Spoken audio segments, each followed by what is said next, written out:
ओम शांति। 8/8/22 की वाणी है। मीठे बच्चे, बाप आए हैं तुम्हारा ज्ञान योग से सच्चा श्रृंगार करने। इस श्रृंगार को बिगाड़ने वाला है देह अभिमान, इसलिए देह से ममत्व निकाल देना है। प्रश्न है, ज्ञान मार्ग की ऊंची सीढ़ी कौन चढ़ सकता है? उत्तर, जिनका अपनी देह में और किसी भी देहधारी में ममत्व नहीं है, एक बाप से दिल की सच्ची प्रीत है, किसी के भी नाम रूप में नहीं फंसते हैं, वही ज्ञान मार्ग की ऊंची सीढ़ी चढ़ सकते हैं। एक बाप से दिल की मोहब्बत रखने वाले बच्चों की सब आशाएं पूरी हो जाती है। नाम रूप में फंसने की बीमारी बहुत कड़ी है, इसलिए बाप दादा वार्निंग देते हैं, बच्चे तुम एक दो के नाम रूप में फंस अपना पद भ्रष्ट मत करो। गीत तुम्हें पाके हमने जहां पा लिया है। ओम शांति। मीठे मीठे बच्चे तो इस गीत के अर्थ को अच्छी तरह से जान गए होंगे, फिर भी बाबा एक एक लाइन का अर्थ बताते हैं। इन द्वारा भी बच्चों का मुख खुल सकता है। बड़ा सहज अर्थ है। अब तुम बच्चे ही बाप को जानते हो। तुम कौन? ब्राह्मण ब्राह्मणियां, शिव शक्तियां, श्रीवंशी तो सारी दुनिया है, अब नई रचना रच रहे हैं। तुम सन्मुख हो। तुम जानते हो बेहद के बाप से ब्रह्मा द्वारा हम ब्राह्मण ब्राह्मणियां सारे विश्व की बादशाही ले रहे हैं। आसमान तो क्या सारी धरती, उनके बीच सागर नदियां भी आ गए। बाबा हम आपसे सारे विश्व की बादशाही ले रहे हैं, पुरुषार्थ कर रहे हैं। हम कल्प कल्प बाबा से वर्षा लेते हैं। जब हम राज्य करते हैं तो सारे विश्व पर हम भारतवासियों का ही राज्य होता है और कोई भी नहीं होते। चंद्रवंशी भी नहीं होते, सिर्फ सूर्यवंशी लक्ष्मी नारायण का ही राज्य है, बाकी तो सब बाद में आते हैं। यह भी अभी तुम जानते हो। वहां तो ये कुछ भी पता नहीं रहता है। यह भी नहीं जानते कि हमने यह वर्षा किससे पाया। अगर किससे पाया तो फिर कैसे पाया, यह प्रश्न उठता है। सिर्फ यही समय है जबकि सारी सृष्टि चक्र की नॉलेज है, फिर यह गुम हो जाएगी। अभी तुम जानते हो कि बेहद का बाप आया हुआ है, जिनको गीता का भगवान कहा जाता है। भक्ति मार्ग में पहले सर्व शास्त्रमयी शिरोमणि गीता ही सुनते हैं। गीता के साथ भागवत महाभारत भी है। यह भक्ति भी बहुत समय के बाद शुरू होती है। आहिस्ते आहिस्ते मंदिर बनेंगे, शास्त्र बनेंगे, 300-400 वर्ष लग जाते हैं। अभी तुम बाप के सन्मुख सुनते हो, जानते हो परम पिता परमात्मा शिव बाबा ब्रह्मा तन में आए हैं। हम फिर से आकर उनके बच्चे ब्राह्मण बने हैं। सत्युग में यह नहीं जानते कि हम फिर चंद्रवंशी बनेंगे। अभी बाप तुमको सारी सृष्टि का चक्र समझा रहे हैं। बाप सृष्टि के आदि मध्य अंत को जानते हैं। उनको कहा ही जाता है जानी जाननहार, नॉलेजफुल। किसकी नॉलेज है यह कोई भी नहीं जानते, सिर्फ नाम रख दिया है कि गॉड फादर इज नॉलेजफुल। वह समझते हैं कि गॉड सभी के दिलों को जानने वाला है। अभी तुम जानते हो हम श्रीमत पर चलते हैं। बाप कहते हैं मामेकम याद करो, जिसको तुम आधा कल्प से याद करते आए हो। अब तुमको ज्ञान मिलता है तो भक्ति छूट जाती है। दिन है सतयुग, रात है कलयुग, पाँव नर्क तरफ, मुंह स्वर्ग तरफ है। पियर घर से होकर ससुर घर आएंगे। यहाँ पिया शिव बाबा आते हैं श्रृंगार कराने, क्योंकि श्रृंगार बिगड़ा हुआ है। पतित बनते तो श्रृंगार बिगड़ जाता है। अभी पतित पापी नीच बन पड़े हैं। अब बाप द्वारा तुम मनुष्य से देवता बन रहे हो, बैगुणी से गुणवान बन रहे हो। जानते हो बाप को याद करने और समझने से हम कोई भी पाप नहीं करेंगे, कोई तमोप्रधान चीज नहीं खाएंगे। मनुष्य तीर्थों पर जाते हैं तो कोई बैगन छोड़ाते हैं, कोई मांस छोड़ाते हैं। यहाँ है 5 विकारों का दान, क्योंकि देह अभिमान सबसे बड़ा खराब है। घड़ी घड़ी देह में ममत्व पड़ जाता है। बाप कहते हैं बच्चे इस देह से ममत्व छोड़ो। देह का ममत्व नहीं छूटने से फिर और देहधारियों से ममत्व लग जाता है। बाप कहते हैं बच्चे एक से प्रीत रखो, औरों के नाम रूप में मत फंसो। बाबा ने गीत का अर्थ भी समझाया है। बेहद के बाप से फिर से बेहद के स्वर्ग की पातशाही ले रहे हैं। इस पातशाही को कोई हमसे छीन नहीं सकता। वहां दूसरा कोई है ही नहीं, छीनेंगे कैसे? अभी तुम बच्चों को श्रीमत पर चलना है। न चलने से याद रखना कि ऊंच पद कभी पा नहीं सकेंगे। श्रीमत भी जरूर साकार द्वारा ही लेनी पड़े, प्रेरणा से तो मिल नहीं सकती। कईयों को तो घमंड आ जाता है कि हम तो शिव बाबा की प्रेरणा से लेते हैं।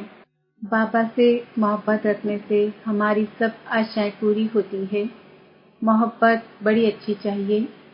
तुम सब आत्माएं आशिक बनी हो बाप की। छोटेपन में भी बच्चे बाप के आशिक बनते हैं।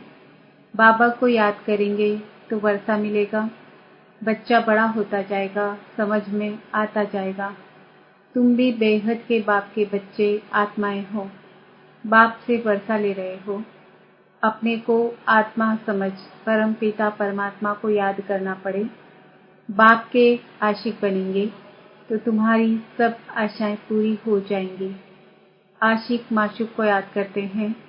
कोई दिल में आशक कर बच्चा बाप पर आशिक बनता है वर्षे के लिए। बाप और प्रॉपर्टी याद रहती है। अभी वह है हद की बात। यहाँ तो आत्मा को आशिक बनना है पारलौकिक माशूक का, जो सभी का माशूक है। तुम जानते हो कि बाबा से हम विश्व की बादशाही लेते हैं। उसमें सब कुछ आ जाता है। पार्टीशन की कोई बात नहीं। सत्युग त्रेता में कोई उपद्रव नहीं होते। दुख का नाम ही नहीं रहता। यह तो है ही दुख धाम। इसलिए मनुष्य पुरुषार्थ करते हैं हम राजा रानी बने, प्रेसिडेंट प्राइम मिनिस्टर बने। नंबरवार दर्जे तो है ना। हर एक पुरुषार्थ करते हैं ऊंच पद पाने के लिए। स्वर्ग में भी ऊंच पद पाने के लिए मम्मा बाबा को फॉलो करना चाहिए। क्यों ना हम वारिस बने। भारत को ही मदर फादर कंट्री कहा जाता है। उनको कहते हैं भारत माता, तो जरूर पिता भी चाहिए ना, तो दोनों चाहिए। आजकल वंदे मातरम भारत माता को कहते हैं, क्योंकि भारत अविनाशी खंड है। यहाँ ही परम पिता परमात्मा आते हैं। तो भारत महान तीर्थ हुआ ना, तो सारे भारत की वंदना करनी चाहिए। परंतु यह ज्ञान कोई में है नहीं। वंदना की जाती है पवित्र की। बाप कहते हैं वंदे मातरम। शिव शक्तियाँ तुम हो जिन्होंने भारत को स्वर्ग बनाया है। हर एक को अपनी जन्मभूमि अच्छी लगती है ना, तो सबसे ऊंची भूमि यह भारत है, जहाँ बाप आकर सबको पावन बनाते हैं। पतितों को पावन बनाने वाला एक बाप ही है। बाकी धरनी आदि कुछ नहीं करती है। सबको पावन बनाने वाला एक बाप ही है जो यहाँ आते हैं। भारत की महिमा बहुत भारी है। भारत अविनाशी खंड है। यहाँ ही परमपिता परमात्मा आते हैं। तो भारत महान तीर्थ हुआ ना, तो सारे भारत की वंदना करनी चाहिए। परंतु यह ज्ञान कोई में है नहीं। वंदना की जाती है पवित्र की। बाप कहते हैं वंदे मातरम। शिव शक्तियाँ तुम हो जिन्होंने भारत को स्वर्ग बनाया है। हर एक को अपनी जन्मभूमि अच्छी लगती है ना, तो सबसे ऊंची भूमि यह भारत है, जहाँ बाप आकर सबको पावन बनाते हैं। पतितों को पावन बनाने वाला एक बाप ही है। बाकी धरनी आदि कुछ नहीं करती है। सबको पावन बनाने वाला एक बाप ही है जो यहाँ आते हैं। भारत की महिमा बहुत भारी है। भारत अविनाशी खंड है। यह कब विनाश नहीं होता। ईश्वर भारत में ही आकर शरीर में प्रवेश करते हैं, जिसको भागीरथ नंदीगण भी कहते हैं। नंदीगण नाम सुन उन्होंने फिर जानवर रख दिया है। तुम जानते हो, कल्प कल्प पाप ब्रह्मा तन में आते हैं। वास्तव में जटाएं तुमको है। राज ऋषि तुम हो। ऋषि हमेशा पवित्र रहते हैं। राज ऋषि हो, घर बार भी संभालना है। धीरे धीरे पवित्र बनते जाएंगे। वह फट से बनते हैं, क्योंकि वह घर बार छोड़कर जाते हैं। तुमको गृहस्थ व्यवहार में रहते पवित्र बनना है। फर्क हुआ ना? तुम जानते हो, हम इस पुरानी दुनिया में बैठ नई दुनिया का वर्षा ले रहे हैं। बाप कहते हैं, मीठे मीठे बच्चों, यह पढ़ाई भविष्य के लिए है। तुम नई दुनिया के लिए पुरुषार्थ कर रहे हो, तो बाप को कितना न याद करना चाहिए। बहुत हैं जो एक दो के नाम रूप में फंसते हैं, तो उनको शिव बाबा कभी याद नहीं पड़ेगा। जिससे प्यार करेंगे वह याद आता रहेगा। वह यह सीढ़ी चढ़ ना सके। नाम रूप में फंसने की भी एक बीमारी लग जाती है। बाबा वार्निंग देते हैं, एक दो के नाम रूप में फंस अपना पद भ्रष्ट कर रहे हो। औरों का कल्याण भल हो जाए, परंतु तुम्हारा कुछ भी कल्याण नहीं होगा। अपना अकल्याण कर बैठते हैं। ऐसे बहुत हैं जो नाम रूप में फंस मरते हैं। अब तुम बच्चे जान गए हो कि आधा कल्प हमने दुख सहन किया है, गम सहन किए हैं। अभी वह निकल खुशी का पारा चढ़ता है। तुम गम देखते देखते एकदम तमोप्रधान बन पड़े हो। अभी तुमको खुशी होती है। हमारे सुख के दिन आए हैं, सुखधाम में जा रहे हैं। दुख के दिन पूरे हुए तो सुखधाम में ऊंच पद पाने का पुरुषार्थ करना चाहिए। मनुष्य पढ़ते हैं सुख के लिए। तुम जानते हो, हम भविष्य विश्व के मालिक बन रहे हैं। पत्र में लिखते हैं, बाबा हम आपसे पूरा वर्षा लेकर ही रहेंगे, अर्थात सूर्यवंशी राजधानी में हम ऊंच पद पाएंगे। पुरुषार्थ की संपूर्ण भावना रखनी है। अब सतयुग के तुम्हारे सुख की उम्मीदों के दीवे जग रहे हैं। दीवा बुझ जाता है तो दुख ही दुख हो जाता है। भगवान उवाच, तुम्हारा सब दुख अब मिट जाने वाला है। अब तुम्हारे सुख के घनेरे दिन आ रहे हैं। पुरुषार्थ कर बाप से पूरा वर्षा लेना है।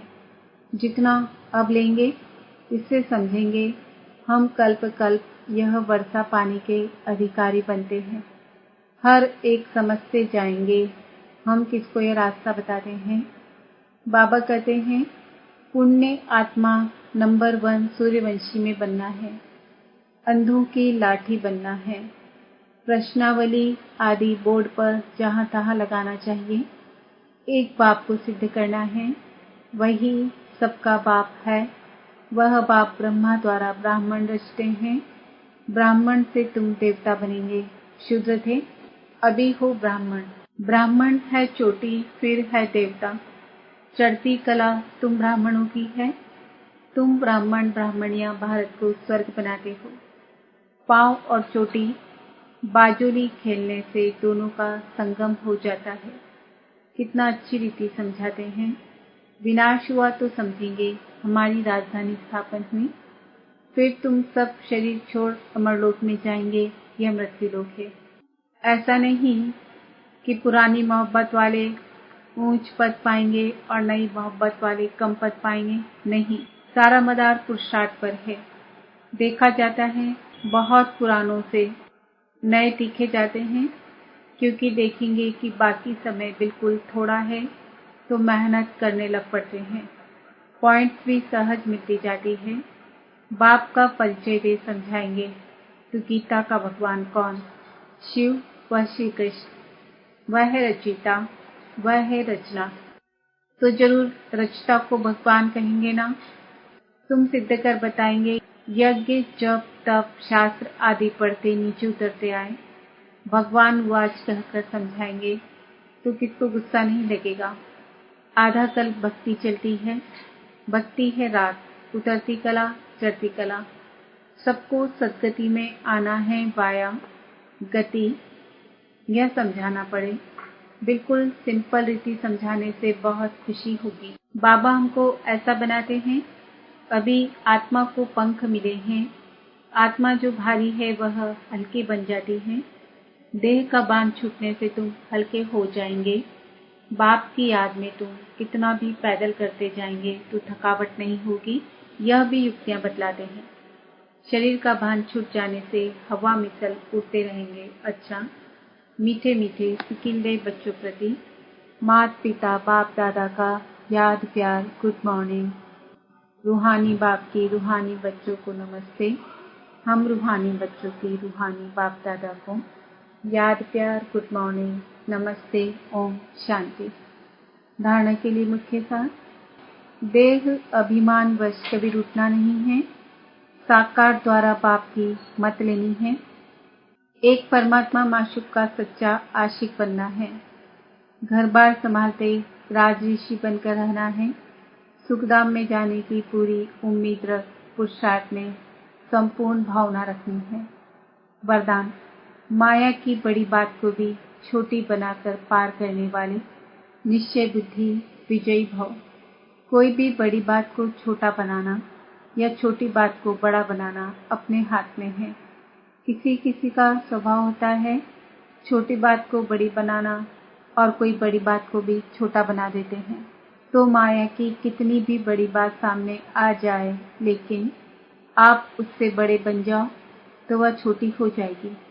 स्वस्थिति में रहने से बड़ी परिस्थिति भी छोटी लगेगी और उस पर विजय पाना सहज हो जाएगा।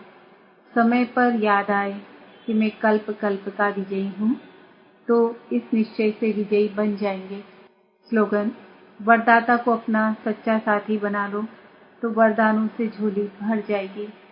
आज का सम्मान है। मैं आत्मा निश्चय बुद्धि विजयी हूँ। ओम शांति।